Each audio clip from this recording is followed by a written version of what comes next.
You know, there's a specific time of day when the suburbs feel less like a neighborhood and more like a low-security prison with really nice landscaping. It's usually around 2 p.m. on a Tuesday. The working stiffs are at the office, the kids are at school, and the streets belong to the apex predators of the cul-de-sac. That's when the email hit my inbox. I was in my garage, which I like to call this sanctuary of solitude, working on a CNC machine project. I'm a retired systems architect. I got out of the tech game early after selling a patent that nobody understands, but everyone uses, and now I make things. Weird things. Loud things. On this particular Tuesday, I was carving a mahogany tiki head with an expression of pure, terrified delight. It was going to be the centerpiece of my bar. My phone buzzed. The notification was from Heritage Hills HOA board. The subject line? Unsanctioned auditory disturbance. Reference Covenant 7B, subsection, Atmospheric Serenity. Atmospheric Serenity. You have to hand it to them. They really cracked open the thesaurus for that one. It wasn't a noise complaint. It was an accusation that I was personally offending the air molecules. The sender, of course, was Linda Holloway. Linda wasn't just the HOA president. She was a force of nature wrapped in a beige cardigan. She had a bob haircut that was so sharp you could cut yourself on it, and she wielded her clipboard like a judge's gavel. I looked at my CNC machine. It was making a high-pitched whine, sure, but it was quieter than the lawnmower crew that assaulted our ears every Friday at 7 a.m.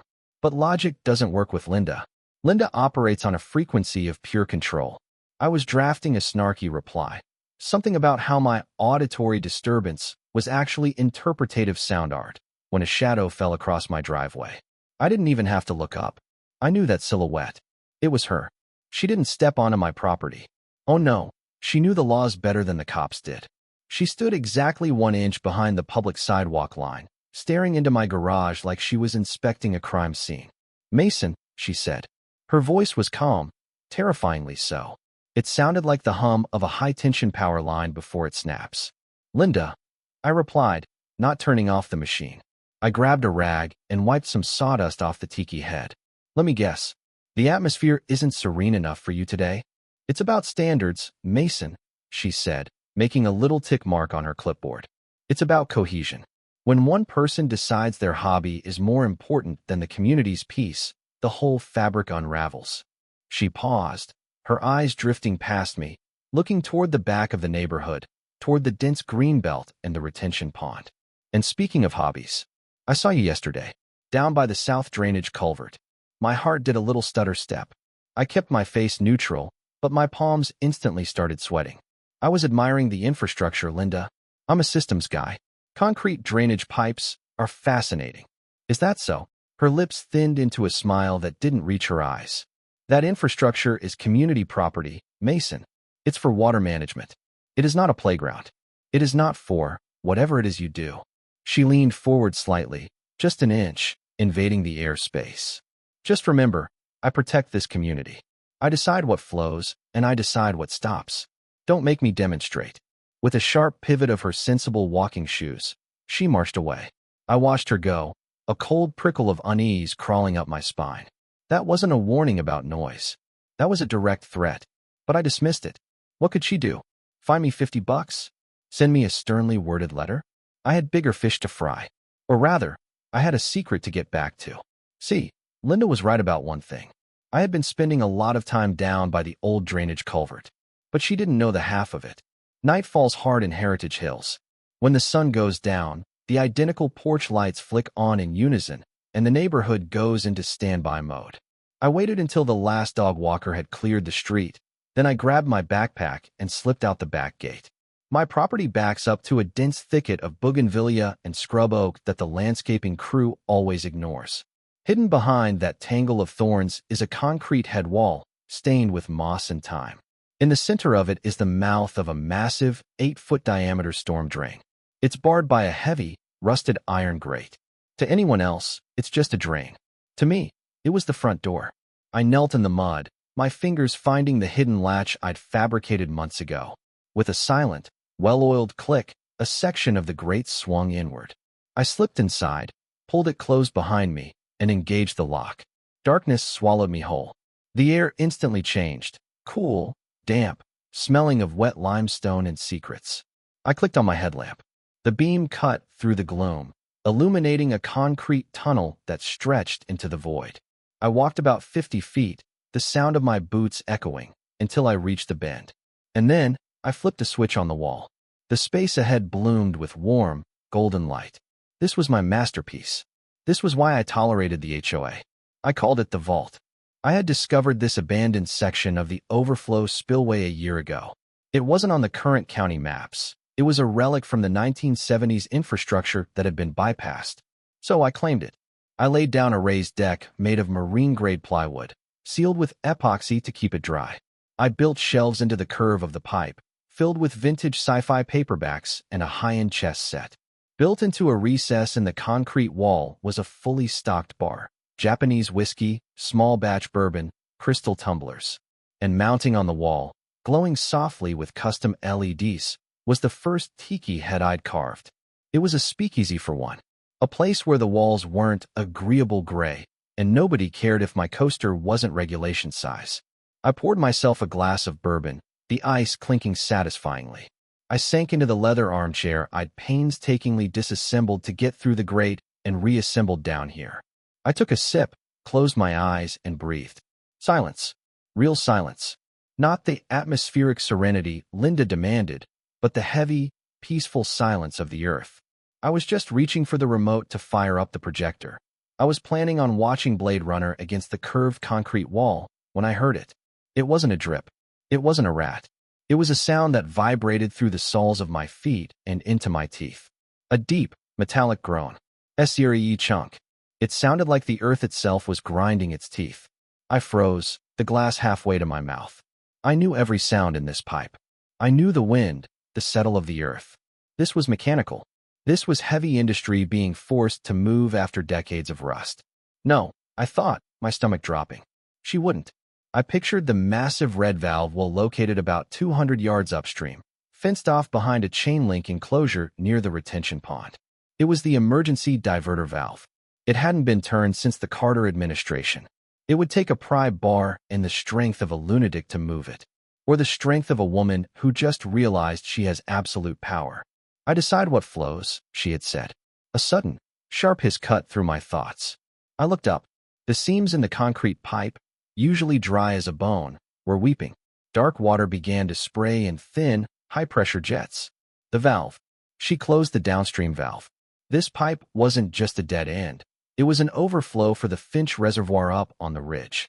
By closing the valve, she had essentially put a thumb over the end of a garden hose. The pressure from the reservoir was building up, backing up, and I was sitting in the path of least resistance. "You have got to be kidding me," I whispered. Then the water came. It didn't rush in from the grate. It burst up from the floor drain I had covered with a rug. It wasn't a trickle. It was a geyser. Cold, black, smelling of ancient mud. The projector shorted out with a loud pop and a shower of sparks. The lights flickered and died, plunging me into pitch blackness. Panic is a cold thing. It hit me instantly. I scrambled for my go bag, a waterproof sack I kept under the bar with a flashlight and a multi-tool. I fumbled for it, water already swirling around my ankles, soaking my socks. I turned on the high-beam flashlight. The water was rising fast. Too fast. It was already at my shins. The pressure was intense. I could feel the air being compressed in the pipe. I couldn't go back to the grate. It was 50 feet away, and the water was rushing away from it, pushing me deeper into the system. If I tried to fight the current to get to the entrance, I'd be pinned against the walls and drowned. I had to go forward, downstream, toward the reservoir connection. I grabbed the bag and waited, fighting the current. The water was waist-deep in seconds. My beautiful leather chair floated past me, bobbing like a tragic boat. The tiki head stared at me with glowing eyes before slipping beneath the murky surface. I was being flushed, literally flushed, like a goldfish in a majestic, concrete toilet. The noise was deafening now, the roar of water, the groaning of the pipe under pressure. I took a massive breath, filling my lungs until they hurt, just as the water hit the ceiling of the pipe. I went under. The ride was chaos. I was tumbling, slamming into the concrete sides. My shoulder hit something hard, sending a shock of pain down my arm, but I held onto the flashlight like it was life itself. I was moving fast, dragged by the suction of the reservoir equalization. I counted the seconds. 10, 20. My lungs started to burn. 30. The darkness was absolute, save for the chaotic beam of my light catching swirl of silt and debris. Just as my vision started to spot with white stars, the pressure changed. The tight confinement of the pipe vanished. I was in open water. I kicked hard, aiming for up, praying up was actually up. I broke the surface with a gasp that sounded like a seal barking. I coughed, hacking up water that tasted like pennies and mud. I wiped my eyes and looked around, treading water, trying to get my bearings. I wasn't outside. There were no stars. I was in a cavern, a massive, echoing, underground cathedral of rock and water. The ceiling was hundreds of feet above me, dotted with clusters of bioluminescent fungi that glowed a pale, ghostly green. The water stretched out in every direction, calm and black as oil. I was inside the Finch Reservoir, not the surface lake everyone knew about, but the subterranean aquifer that fed it. I was in the hollow heart of the hill. Okay, I wheezed, treading water. Okay, not dead, just buried alive. I scanned the darkness. There was nothing, just rock and water. Then I saw it. A light. It wasn't a flashlight. It was a beam, crisp and blue, cutting through the water beneath me. It was getting brighter. Something was rising from the depths. A shape broke the surface about 30 yards away. It was sleek, black, and silent. It looked like a spacecraft designed by someone who hated aerodynamics. It was a submersible, a personal, high-tech submarine. A hatch hissed open with a pneumatic sigh. A woman stepped out onto the narrow deck. She was wearing a gray jumpsuit and looked about as surprised to see me as I would be to see a penguin in my kitchen. "You," a voice boomed from a speaker on the sub, "are not on the manifest." I swam toward them, my arms feeling like lead. "Funny," I yelled back, my voice cracking. "I don't recall booking a ticket to the villain's lair, either. Can I get a ride?" I think I swallowed a tadpole. The woman, her name was Ava, I learned later, didn't smile. "Get on the ladder. Don't drip on the console." I hauled myself up, collapsing onto the deck of the sub. Ava hit a button, and the hatch sealed us in. The interior was like a spaceship. White leather, touchscreens, soft ambient lighting. And sitting in the captain's chair, spinning around to face me, was a man I recognized from the cover of Wired magazine. Sterling Vance. No relation to Linda. He was the eccentric billionaire who bought the old Finch estate on the other side of the ridge. The guy who tried to build a space elevator in his backyard before the FAA shut him down. He was wearing a silk smoking jacket and holding a tablet. "Fascinating," Sterling said, looking at me like I was a new species of bug. "You came through the Spillway overflow. That pipe hasn't been active since 1978. How are you not pate?" "I have a very strong will to live." I shivered, dripping muddy water onto his pristine floor. "And a neighbor named Linda who thinks she's God." Sterling's eyes lit up. "Linda? The HOA woman? The one who sent me a fine for unauthorized cloud seeding when I was testing my weather drones." "That's the one," I said. "She turned the valve. She flooded me out." Sterling stood up, pacing the small cabin. "She manipulated municipal infrastructure to settle a grudge? That is diabolical. And highly illegal. Ava, are we recording this?" "Always, sir," Ava said from the pilot's seat. "Tell me everything," Sterling commanded. "Start with the tiki head." So I did. I told him about the noise complaints, the clipboard, the atmospheric serenity, and my secret grotto. When I got to the part about the bar being washed away, Sterling actually looked sad. "A secret bar and a drainage pipe," he mused. "That is the kind of ingenuity I appreciate.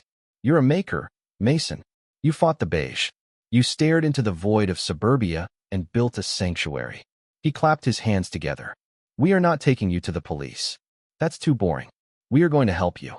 "Help me how?" I asked. "I'm pretty sure my house is going to have a sinkhole under it soon." "Revenge," Sterling said, a wicked grin spreading across his face. "Revenge is a dish best served, well, submerged." He tapped the wall, and a holographic map of the area sprang to life. "Linda thinks you're gone. Washed away. A tragic accident. She's probably up there right now, performing her grief for the police, spinning the narrative." He pointed to a spot on the map. "This Saturday, the HOA annual picnic.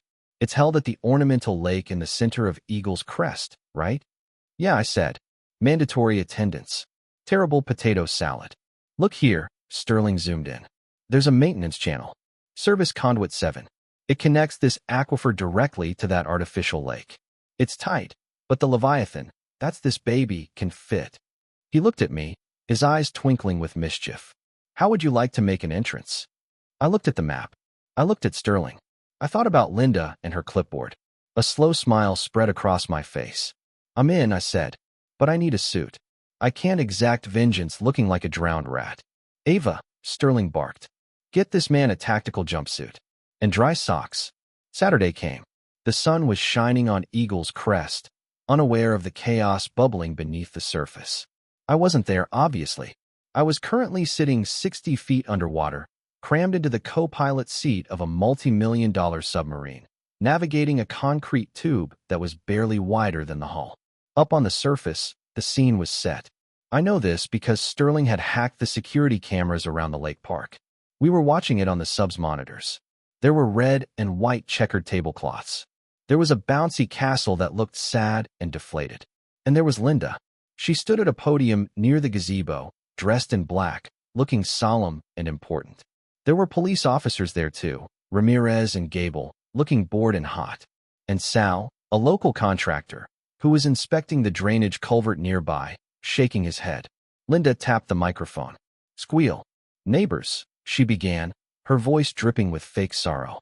We gather today under a cloud. A tragedy has occurred.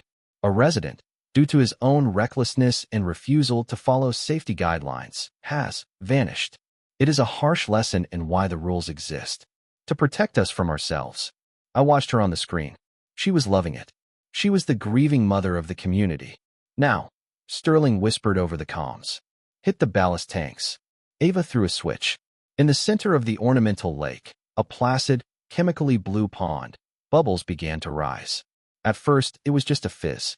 Then, it became a boil. On the screen, people stopped eating. They pointed. The water churned. Then, with a sound like a whale breaching, the Leviathan broke the surface. It was majestic. The black carbon fiber hull shot up, water cascading off its sides, glistening in the sun. It leveled out, floating ominously in the center of the pond, rocking gently. Silence fell over the park. The bouncy castle motor seemed to be the only sound. Linda's mouth was hanging open so wide you could park a car in it. The hydraulic hiss of the hatch echoed across the water. The lid lifted, and I stepped out. I was wearing a charcoal gray tactical suit with the Finch Industries logo on the chest. I looked like an action hero who had just saved the world. Sterling stepped out behind me, wearing a white tuxedo jacket and sunglasses, waving like he was on a parade float. I grabbed the megaphone Sterling had provided. Linda, I boomed. My voice echoed off the siding of the cookie-cutter houses. She stumbled back, clutching the podium. Jacob? You're dead. Not dead, I announced. Just highly disappointed in your plumbing skills. The crowd erupted. People were gasping, laughing, pulling out phones. Officer Ramirez stared at me, then at the sub, then at Linda. He started walking toward the water's edge. You turned the wrong valve, Linda. I shouted. You flooded the Finch aquifer. You destroyed municipal infrastructure. And you ruined my rug. Sal, the contractor, dropped his cigarette. She did what? He roared. She turned the red wheel? I told you people. That's the emergency flow. She could have blown the whole dam. Linda was shrinking. Physically shrinking. She looked from me to the cops, to the angry contractor. I was protecting the atmospheric serenity, she shrieked, her voice cracking. Ma'am, Officer Ramirez said, reaching for his handcuffs. That's a felony. Malicious destruction of property. Reckless endangerment. And honestly, being a pain in my ass. They cuffed her right there, next to the potato salad. As they led her away, she was still screaming about bylaws and setbacks. I looked at Sterling. Nice driving. Top 5 entrances of my life, he admitted. The fallout was swift. Linda faced charges, serious ones.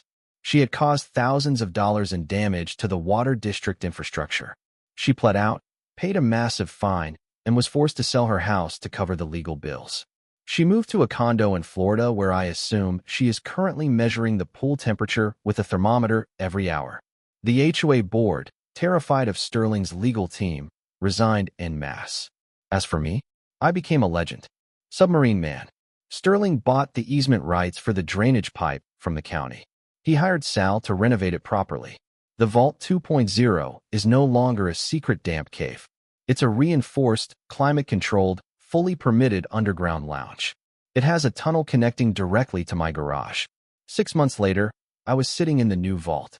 The walls were polished concrete, the lighting was perfect, and the new tiki head, carved from solid teak this time, watched over the bar. Sterling was sitting opposite me, swirling a glass of 25-year-old scotch. "You know," Sterling said, "the papers think this was about property rights. Or HOA overreach. What was it about then?" I asked. Sterling smiled. "It was about the fundamental human right to build cool stuff in secret. A principle this nation was founded on." "Cheers to that," I said. My phone buzzed. It was an email from the new HOA president, a nervous guy named Gary. Subject: Community Alert, Water Feature Regulations. "Dear residents, please be advised that the mooring of private, non-approved watercraft, including but not limited to personal submersibles, is strictly prohibited in the ornamental lake." I showed the phone to Sterling. He read it, paused, and then threw his head back and roared with laughter. "Looks like we need a new project, Mason," he said. "I'm thinking drones," I grinned.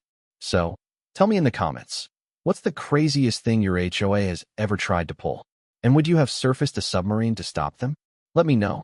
And hey, stay creative, stay secret, and don't let anyone touch your valves." Thanks for watching. Like and subscribe for more stories from the underground.